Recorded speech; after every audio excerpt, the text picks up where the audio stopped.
All right. The answer is no. Thanks for listening, and we'll catch you on the next video. So yeah. See ya. All right. Oh, okay. Well, how about this? Okay, we'll read the article first. Okay. Now, granted, I will say this. It looks like this article comes from Fox News. Obviously, right-wing leaning news station. So take it with a grain of salt. Communist Democrats use hashtag No Kings Rally to call for a May Day strike. Quote, shut it down. From Times Square to here in Minnesota's state capital, communist and socialist activists at the nationwide No Kings protest escalated their anti American campaign and openly called for a nationwide economic strike on May 1st, an international communist holiday known as May Day, as key Democratic activists joined their call. Let's see. At the rally here in St. Paul, organizers, speakers, and activists distributed communist literature, waved flags from socialist governments and revolutionary movements, and urged demonstrators to transform the day's protest into a nationwide shutdown of work, school, and commerce. By early Sunday, Press TV, the propaganda arm of the Islamic Republic of Iran, leveraged news of the protests to tell readers regime change begins at home, no kings, no war. Protests held across U.S. Blah, blah, blah. Okay, so there you go. Yards away, near the main stage, Kevin Dwyer, a candidate for the U.S. Senate from the Socialist Workers' Party, sold copies. Okay, I just find that funny. Sold copies. He didn't give them away. He sold copies under socialism and communism. He sold copies.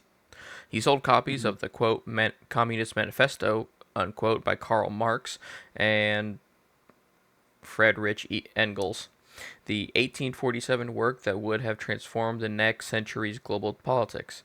The group says it's part of the quote. The group says it is part of the continuity of revolutionary Marxism unquote, tracing back to Marx, Vladimir Lenin, and Leon Trotsky.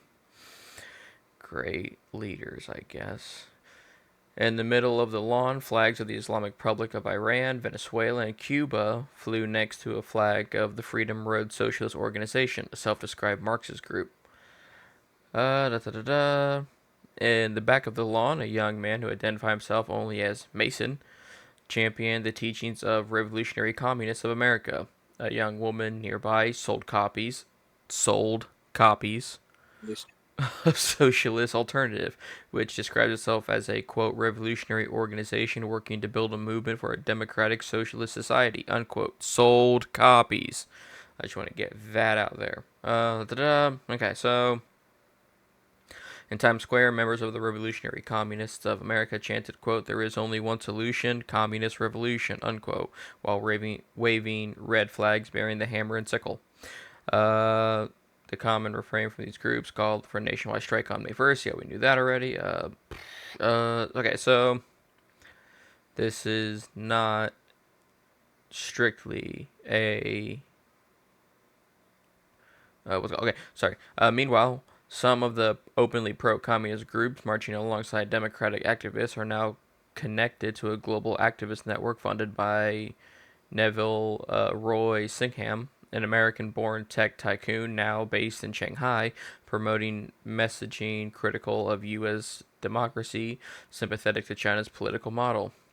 Uh, the network includes media and organization hubs such as People's Forum, Breakthrough, BT Media Inc., Breakthrough News, Code Pink, and Answer Coalition, and the Party for Socialism and Liberation, which have received funding and support through the Singhan network. I don't care about all that. Themes: warning, rising fascism in the United States. Da, da, da, da. Okay, and the rest is just more. Okay, so as stated, this is not strictly a political channel. We discuss economics. However, it's kind of when I was reading some of this stuff, it was kind of funny that they're selling, they're not giving away, they're not spreading, they're not sharing, they're selling copies of communist stuff and socialism stuff, which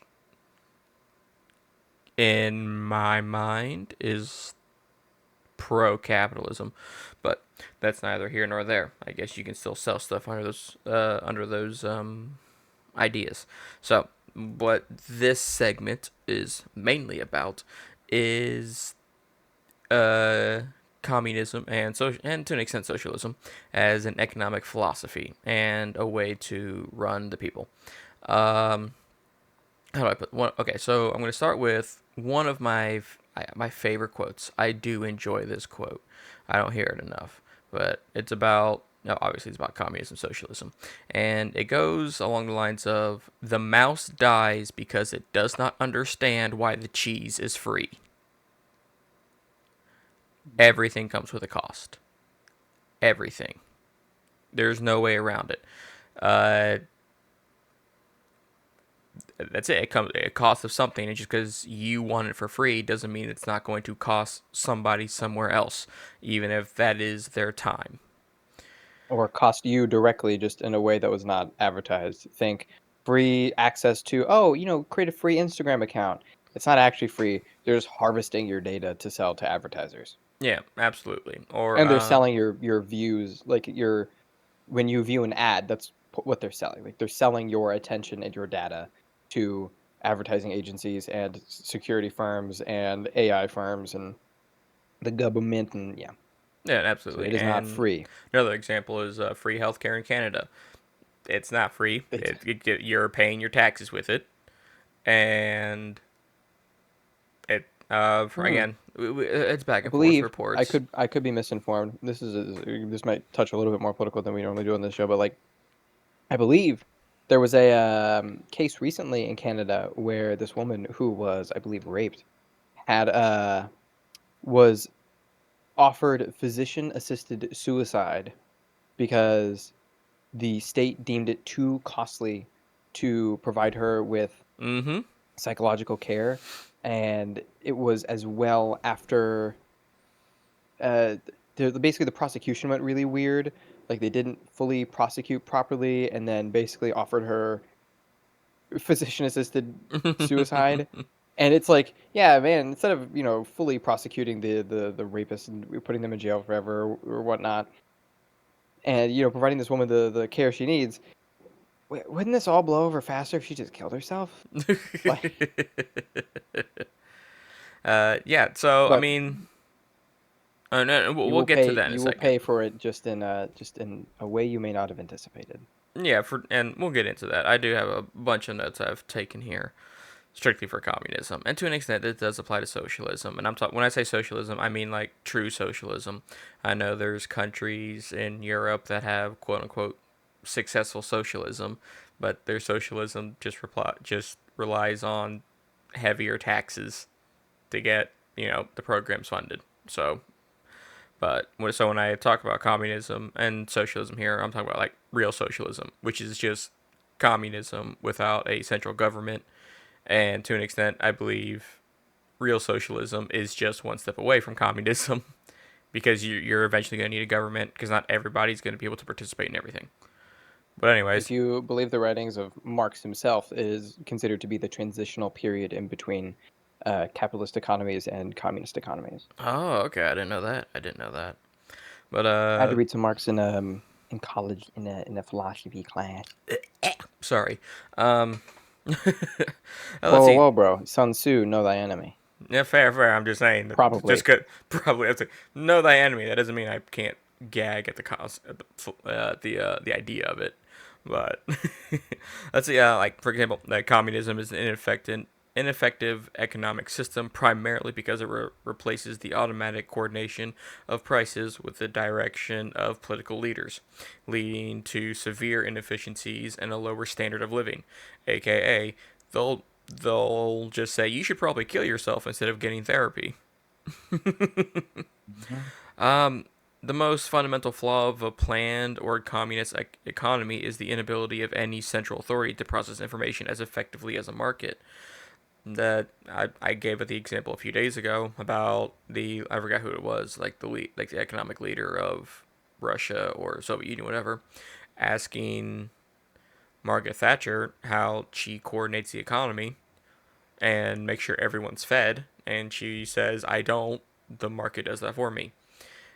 It's kind of like, now I understand that this is a flawed way of thinking for sure, but it's kind of like when these, for people who work in retail, like the people who actually do the work are like, there's this product doesn't work, people don't like this, that, and the other, and you complain, you talk to management, the management doesn't do anything about it because it hasn't shown up on their paperwork yet. Imagine that countrywide. It's going to be even slower. Because the thing about economics is that this definition comes from Thomas Sowell, but it's the study of economics is the study of scarce resources that have alternative uses. Just because you put something somewhere, that doesn't mean there isn't a cost to it. And that cost, one of the costs of putting it into, let's say, category A, is that it's not going into category B, even if you, the consumer, believe it probably should be going into category B, but because it hasn't reached the top levels of government yet, all resources are going to government are going into category A, whatever that may be.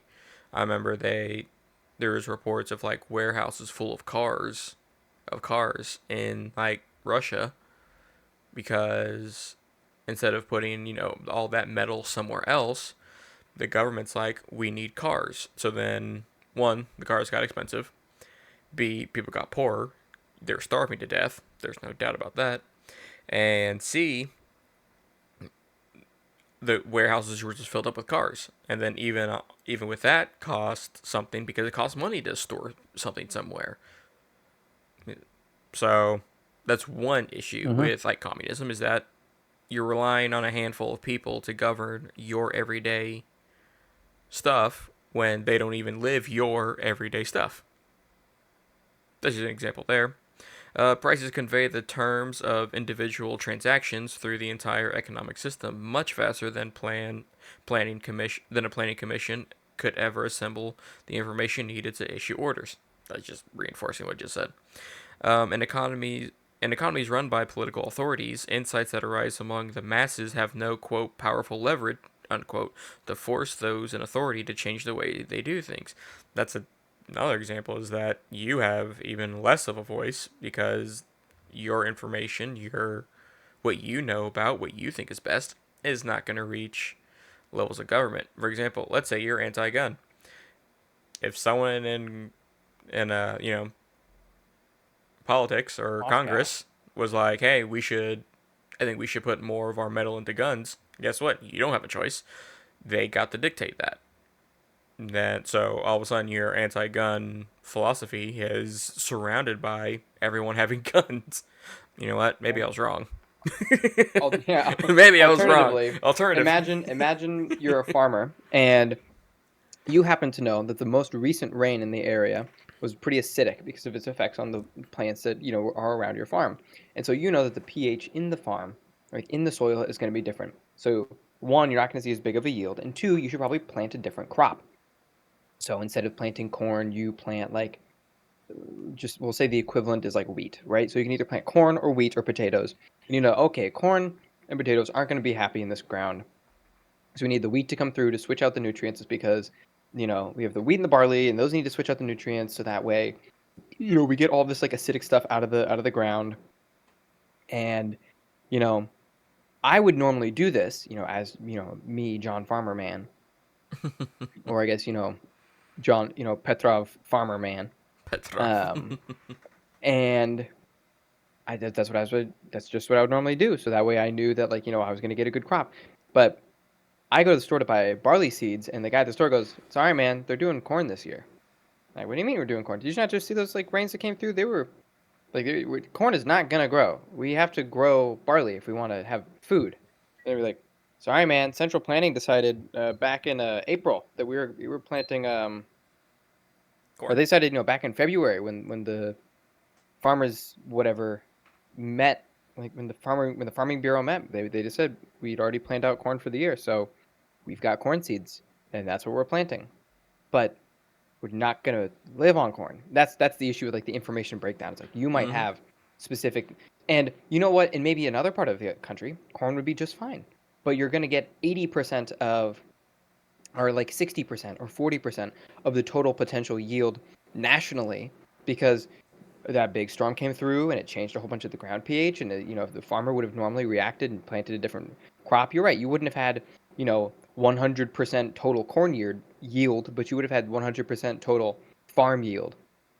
And now you're down to like 60%, 50% farm yield because those farmers were not able to get that information out to everyone. And when you're running a communist economy, like that's the big harm of like central planning. It's what you were talking about earlier. Oh yeah, it takes time, and they don't care. Like, I got another note here that says those who manage enterprises under communism and real socialism have far less incentive to be efficient or to keep up with changing conditions because they do not have to face the constant quote threat of losses that forces a business to produce at the lowest cost. Again, the government doesn't care, or to an extent, the people in Congress, well, whatever they have over there, Mhm. they get their food, they get whatever they want. Well, not just that, but additionally, any failure to adhere to your orders, right? Oh, you were ordered to grow corn, and you, citizen, you, comrade, did not grow. Like, I see your field is empty. I see very few corn. Why you not grow? Well, the rain came through recently. It changed the pH in the soil. I didn't ask for weather forecast, comrade. I ask why you not grow corn as you were told. Do you hate your fellow man? No, I cannot grow. It's not good in the ground. I can't. It will not grow. The ground is too acidic. Again, I did not ask for a geological survey, comrade. I ask why you not grow corn. And basically, the fault of the problem you can just get shoved to the weakest person on the chain, and then they get sent off to the gulag, and then you replace them with some other guy who maybe doesn't know as much about farming, but will happily follow orders, and then rinse and repeat until, oh, look, see, this year they grow corn. I don't know why other farmers complain so often. Yeah, and now you have acid corn. Uh, Yeah. Well, not even just acid corn. Maybe the rains changed and it came through, and this year they're able to grow corn. Just, but none of it was intentionally or none of it was like intelligently worked out. It was just whenever you fail, the failure is pushed down to the littlest guy on the chain, and then he is made the scapegoat for the administrative failure. oh yeah, and anyway, talk about food. I remember this was like a handful of years ago, but the I think like World Health Organization or whatever was I don't know if they actually made it like real or not. I don't know how you call it, but they were having like a let's just say a survey about countries who believe that you have the right to food. And I remember the United States was one of the countries that said no. And my brother-in-law, because we talked about that, and he's like, it's crazy. I'm like, I don't find it entirely that crazy. Because he was like, what do you mean? People should have the right to food. I'm like, well, you have the right to eat and grow your own food for sure, but it shouldn't be provided to you because at the time I said I don't believe in slave labor, and he goes, it wouldn't be slave labor. I'm like, well, okay, so let's say a farmer works, an 8 hour day and makes 8 hours of crops. How much would how much would the government take to quote unquote fill that right of, to have access to food? And and he was like, okay.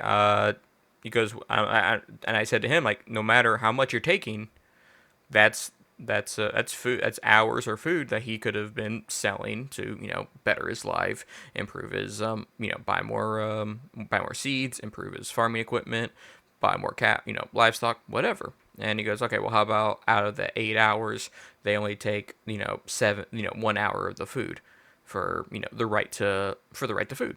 So everyone can always have access to food. I'm like, okay, well that's fine, but that's 8 hours of work he did. You're taking an hour of that. That's slave labor. That means that out of your 8 hours, that 1 hour you are going to work that for free, so everyone else can have food. And he goes, well, okay, well, how about we pay them for it? I'm like, well, if you're going to pay him for the crops, that means it's coming out of everyone's tax dollars, including his tax dollars. So get that out of the way. Just to buy something people were going to buy anyways. So you've created this, like, a loop by saying, yes, we have the right to food. We're still going to pay you for it, but it's going to be paid with tax dollars. So now your taxes are going up to buy food for people you don't know. And to me, that kind of reigns of, like communism. It's either A, we're just going to take your crops, which is slave labor, or B, we're going to pay you with tax dollars that the people were going to use to buy the food anyways. So that's a roundabout thing there. I just you bring up crops that I was thinking of, and I'm like, I mean, I understand you have the right to, you can always grow your own crops, but that kind of, you have the right to access to food, that affects, like, that's like a way of thinking for people who don't have to Here's grow it. Yeah, well, here's an interesting thing on a lot of those we were talking about as a vote in the UN. Oh, okay, okay.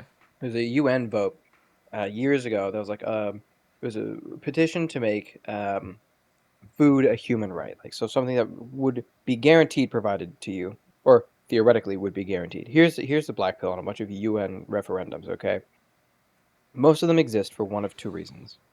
They exist one because so this food one could exist for one of the two reasons why most UN referendums exist, which is one, America provides the world an enormous service, generally like charitably, but also capitalistically, right? We're the largest food donators. We donate I think it's 80+% of all food donated globally comes out of the United States. Like we're the biggest food donor, and we're also the one of the largest food exporters. Um, and so what ends up happening is you get okay.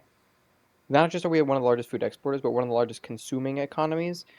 So we're a big food hub, right? A lot of food from around the world comes to the United States and gets donated or sold or moved out of there. Um, so it either comes out of Europe, right? These referendums come out of generally like Europe or something, who don't want to have to continue to pay for these things and would like the charity to be sort of like strong armed. It's like, hey, you guys give these charitable donations, but we would think you should be made to give these, right? So that's one of the ones. It's generally some country in Europe that's like decided that, hey, this thing that we want to offset economically has become inconvenient. And I think, funnily enough, this came around during the big farming protests in Europe, because the farmers felt like they were being underpaid. Mm-hmm. Um, so I don't remember if it came from a European country, and if it did, it was probably just, hey, we don't want to have to continue paying our farmers. So there's always some underlying things to why some European country made a decision to be like, I think that we blah blah blah blah. And then the other one is generally it's some U.S. adversary slash semi-adversary third world country. Think like Namibia or something. Actually, I don't. I'm not well educated enough on. Okay. It'd be like not the UAE. Those are our buddies. Um, it'll be like Iraq or Iran or something like that. We'll put out this referendum and be like, or like South Africa will put out this referendum and be like, petition to make food a human right, because these are places that actually feel this like strongly, right? Buying food and food donations are very very difficult for them to manage, and making it like a UN human right makes their lives easier, right? And on top of that, it allows you to sort of paint your political adversaries as against this thing. And if you're Mm-hmm. not an American, if you're not like an American, oftentimes it's very easy for you to just vote yes on this, because the reality is, even if the US voted yes, even if it went through with it, there's nothing's going to really change. And that's what they're sort of banking on, right? You see this a lot even in like domestic politics, where someone will throw some crazy Hail Mary legislation that's totally absurd that they know no one's going to sign on to. So that way they can go, see, we tried to do X and they said no. Yeah. So don't ever think that the UN is immune to that kind of like childish policy behavior of, look at this insane referendum, and then they're just kind of anticipating the US or some other country with veto power to come in and veto it and be like, no, we don't want to do that, we're not going to do that, because the idea is they're literally playing politics, like they're trying to make this group look bad by saying everyone deserves free puppies and ice cream, and then one of the veto countries comes in, whether it's US or China, or generally it's the US and China or Russia, and goes, "No, we're not doing that. That's dumb." And they go, "See, they hate puppies and ice cream, and they hate you, and they don't want you to have any." And that's it's like, unironically, if you engage with enough UN stuff, it's just domestic politics, but instead of US states, it's just world nations. Yeah, yeah, I got you, I got you. And that to kind of wrap it up here. Like they vote. the No Kings protest, the No Kings protests. They advocate for communism and socialism while profiting off of capitalism. By selling the books. Um, just that. Now, this is a very condensed 25 minute version of why communism is bad. But to kind of sum it up, your quality of life is going to deteriorate. No matter how good you think it's going to get worse. Because if it worked, they would still be doing it in Russia. They would still be doing it in other places. They would still be doing it in several countries, including India, China, New Zealand. If it worked, they'd still be doing it, but it didn't. People were Honest, starving. well, honestly, China, of the countries you mentioned, like Russia is not a great example. Not because it didn't fail, but because the way it failed was kind of stupid. Mm-hmm. Um, they kind of starved themselves to like they failed in a very like iconic way. Like they literally starved themselves out of communism. China sort of failed in like the inverse way, where like it just whereas Russia's communism was like it was dying and dying, and then it was like killed. Like they killed it on purpose, intentionally. And then you had the big like period in like the 80s with like the KGB and the internal politics of Russia and Putin rising out of that. But in China, it's very, very different. They didn't have sort of that same moment of like national collapse followed by the reconstruction of the nation in a more like capitalist way. They just kind of realized, oh shit, this does not work that well. So we're gonna just start slowly integrating free market stuff, and now you've got like the Communist Party, like the CCP is still big in China, so but like it's they're Chinos, okay? They're communist in name only. Yeah, that's what I'm saying. It's like, They so I was saying that's those countries, because my note here says they experienced sharp upturns in their economies only after they freed them. Well, freed is a loose term when it comes to China for sure, but freed them from government controls and began relying on prices to allocate resources. on top Further, of that, yeah, to continue. or I was gonna say to your point, um, China kind of like they kind of cracked the code here from like a political perspective, where like I think maybe a lot of people there. It's kind of like political kayfabe. Do you know what kayfabe is? No, I'm unfamiliar. So in wrestling, right? Okay, Not real wrestling, but wrestling. like There's an idea called WWE. kayfabe, like WWE. Oh, There's okay. something called kayfabe. Kayfabe is the idea that the act persists beyond the stage, right? So if you met John Cena in Okay. public, he wasn't John Cena the guy. He was John Cena, right? If Okay. you met, The Rock in public, he wasn't Dwayne Johnson, the, normal dude who's just he was Dwayne The Rock Johnson, right? The persona persists beyond the stage. And I think kind of trying to realize at some point that like they're kind of doing political kayfabe with communism, where it's like they're larping about it, like they're kind of larping communism, where it's not really to every outsider, it's basically pretty obvious that it's not communism, and even to the insiders, it's obvious that it's not communism. But everyone kind of just goes with the act because it allows it allows them to have like